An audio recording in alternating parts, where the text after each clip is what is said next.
ওই লোকটা ওদের নিয়ে পালিয়ে গেছে।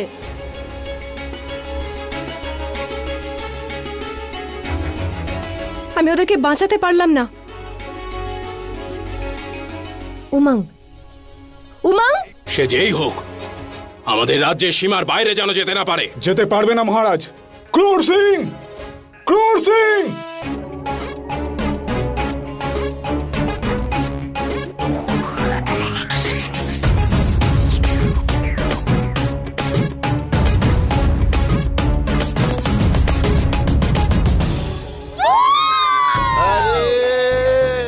কি গো, এটা আমি জানি গো, আমাকে না দেখলে তো তোমাদের সকালই হয় না, আর সূর্য ঘরে সূর্য ওঠে না।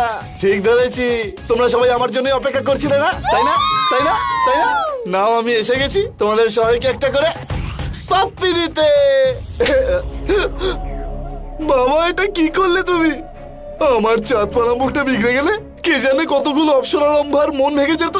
তুমি তো আমার স্বপ্নটাই ভেঙে দিলে। আরে তুই যে সমস্ত মেয়েদের স্বপ্ন দেখছিস তারা বাস্তবে কেউ নেই। আমাদের রাজ্যের রাজকুমারী সোনাক্ষী আর শতাক্ষী দুজনেই বিপদে পড়েছে, ওদের সাহায্যের দরকার। আরে দরকার পড়লে চলে আসতো আমার কাছে, বলতেই পারতো যে ক্রুর সিং আমাদের সাহায্য করো, তাহলে দেখতে আকাশ পাতাল এক করে ওদের সাহায্য করতে ঝাঁপিয়ে পড়তো এই ক্রুর সিং। আরে ক্রুর তুই! আরে বাবা, তুমি এইসব বাদ দাও, আর আমাকে এইটা বলো যে তুমি আমার বিয়ে কবে দিচ্ছ? আমার তো মনে হয় যে আরে কেউ ওদের অপহরণ করেছে, তুই গিয়ে ওদের বাঁচা। কি তুলে নিয়ে গেছে? এটা তো দারুণ ব্যাপার বাবা। আমি এক কাজ করছি, আমি বরং গিয়ে ওদের রক্ষা করি, তারপর আমি এই মহলের হয়ে যাব। মানে মহলটা আমার হয়ে যাবে। তুমি মাথা ঠান্ডা করে বসো, হ্যাঁ? আর তারপর রাজ্য আমার আর রাজত্ব আমার। হুকু! তুই যাবি কি না?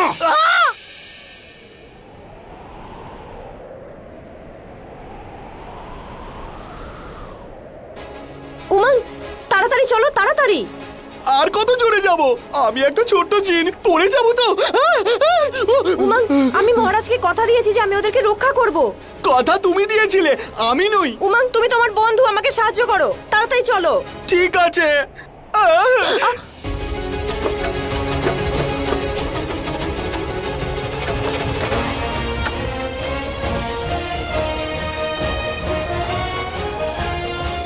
কোন দিকে যাব? জানি না। রিমঝিম, এটা তো রিমঝিমের গলা। উমাং, সমুদ্রের দিকে।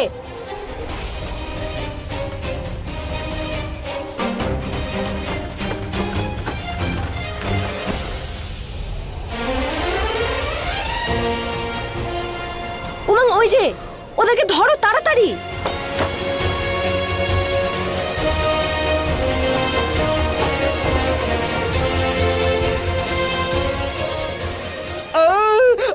কি করছো? তাড়াতাড়ি চলো।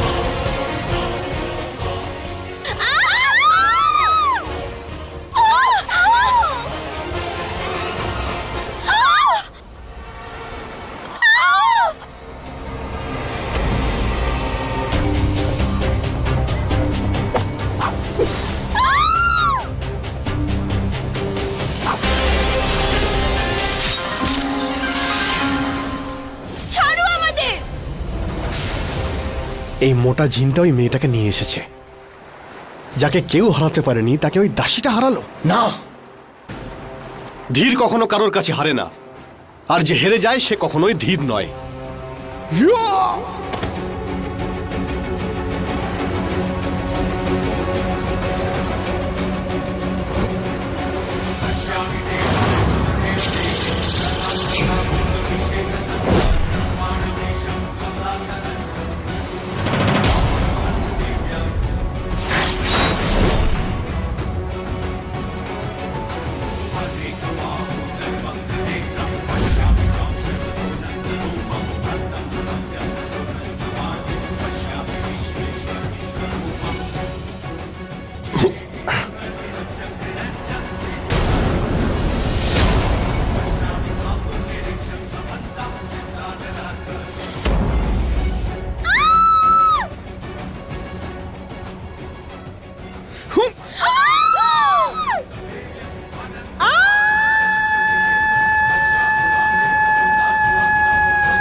যে হাত রান্না করে সেই হাতে অস্ত্র মানায় না।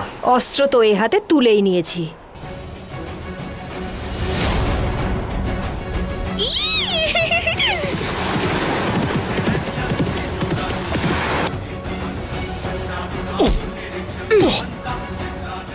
উমাং, তাড়াতাড়ি চলো।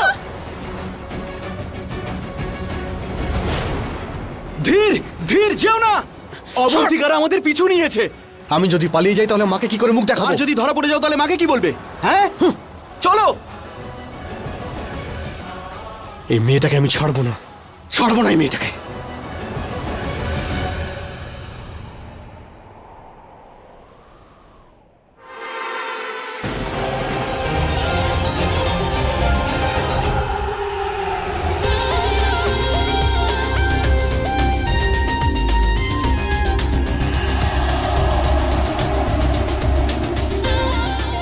মুখ পুড়িয়ে চলে এলে, সবার নাম ডুবিয়ে দিয়েছ।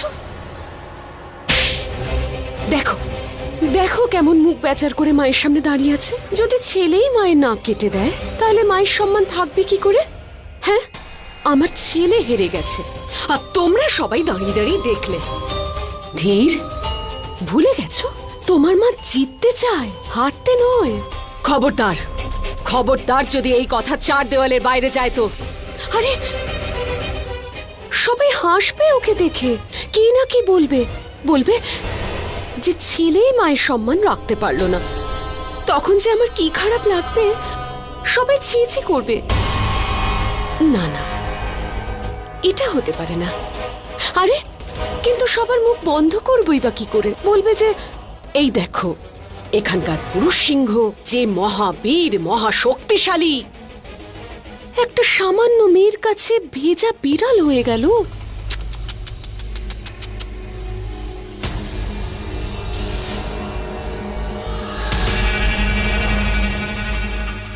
মন খারাপ করো না ধীর, তোমার গলায় যে আঘাতটা লেগেছে না, সেই রক্ত দিয়ে আমি তোমাকে তিলক পরিয়ে দিতাম যদি তুমি জিততে। কিন্তু তুমি তো হেরে গেছো একজন মেয়ের কাছে, তাও আবার আমি শুনেছি সে নাকি একজন সাধারণ দাসী। ঠিক বলেছি না ধীর? খুব ভেঙে পড়েছো তাই না তুমি? ঠিক তেমনি তোমার প্রতি আমার সব প্রত্যাশা ভেঙে গেল। আজ তোমার ভেতরের পুরুষ কাঁদছে তাই না? একটা মেয়ের কাছে হেরে গেলে ধীর। তোমার পৌরুষত্ব মরে গেছে তাই না? তাই না? দাসীদের দিয়ে তোমার জন্য চুড়ি আনিয়ে দিয়ে পড়বে বাবা। কি হয়েছে বলো? এত কি ভাবছো তুমি? লোকে অনেক কিছু বলবে বাবা, আমি কিচ্ছু বলবো না। আমি তো তোমার মা, খুব ভালোবাসি তোমায়। যাও বিশ্রাম করো, খুব পরিশ্রম হয়েছে তাই না? দুধ খেয়ে নিও। কি হলো, যাও।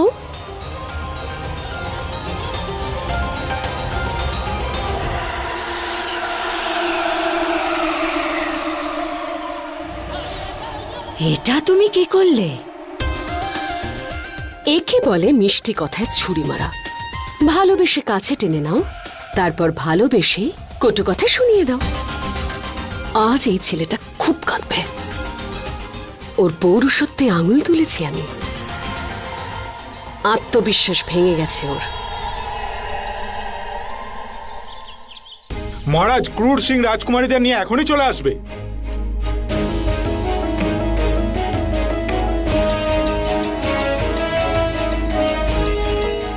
সোনাক্ষী, শতাক্ষী, বাবা!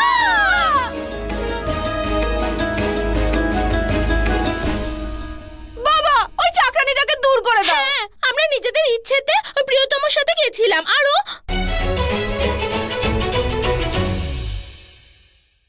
তোমাদের দুজনকে বাঁচানোর জন্য ও নিজের জীবন বাজি রেখেছিল, আর তোমাদের জন্য শত্রু সূর্যগড়ে পা রাখলো। চন্দ্রকান্তা, এই নাও তোমার পুরস্কার।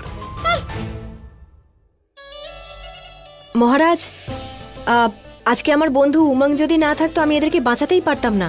উমং ছিল বলেই আমি ওদেরকে এত সহজে রক্ষা করতে পারলাম। উমং, এটা তোমার পুরস্কার।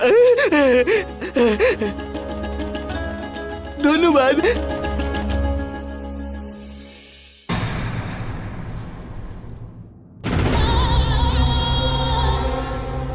ইরা, ওকে আরো নেশা করা, এত নেশা করা যাতে ওর হেরে যাওয়াটা সারাক্ষণ ওকে বিঁধতে থাকে। ও যে স্বপ্নটা দেখছে সেটা যেন ওর জেদ হয়ে যায়, আর ও আবার সেখানে যাক। আজ যা করতে পারেনি তা সফল হোক।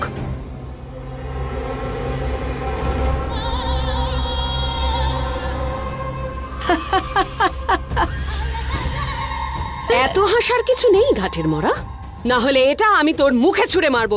নেশা তো তোমার ভাঙবে আজকে। চুপ কর, চুপ কর তুই, না হলে জ্বালিয়ে পুড়িয়ে দেব। এবার তুমি দেখো ভাগ্যের খেলা। আজ 21 বছর পূর্ণ হলো, তুমি শেষ। আজ ওই মায়াবী অস্ত্র ওর কাছে যাবে। মায়াবী অস্ত্র হোক বা মায়া, সেটা তো তখনই পাবে যখন ও এখানে আসবে। ও এখানে আসবে না, অস্ত্র নিজে ওর কাছে যাবে। সরে যায় সামনে থেকে। শেষবারের মতো বলছি, খুঁজে বার করো তোমার জমকে, খুঁজে বার করো রত্নপ্রভার মেয়েকে। ও ওখানেই আছে। জানি আমি, সব জানি আমি, কিন্তু এইবার সূর্যগড়ের রাজা ওকে নিজে হাতে এখানে নিয়ে আসবে। সেই রাজা যাকে আজ পর্যন্ত হারাতে পারোনি। হারবে, এইবার হারবে। যখন ওর দুই মেয়ে আমার কবলে থাকবে তখন হারতে বাধ্য। এবার যা করার আমার ধীর করবে।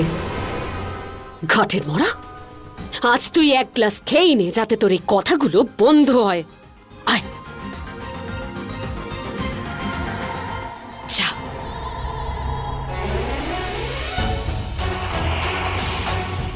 তোমার মা জিততে চায়, হারতে নয়। খবরদার, খবরদার যদি এই কথা 4 দেওয়ালের বাইরে যায় তো।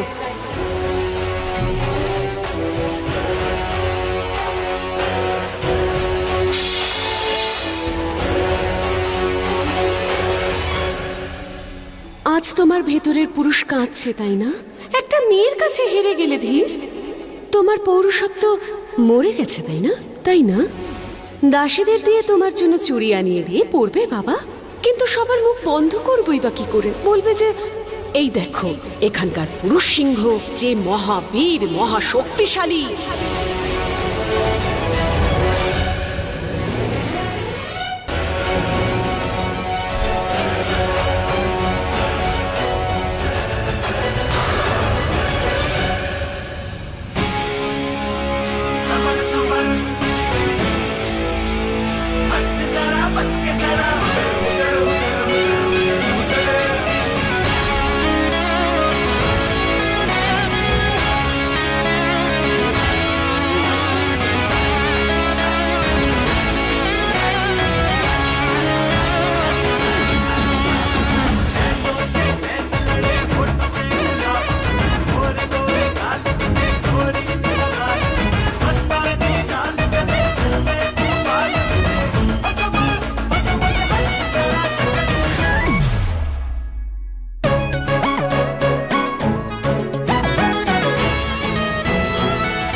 ধীর সেই আগুন যে সমুদ্রে পড়লে সমুদ্র ছারখার হয়ে যায়। ছারখার করে দেব। মায়ের কাজটা শেষ করার পরে ওই মেয়েটাকে দেখে নেব।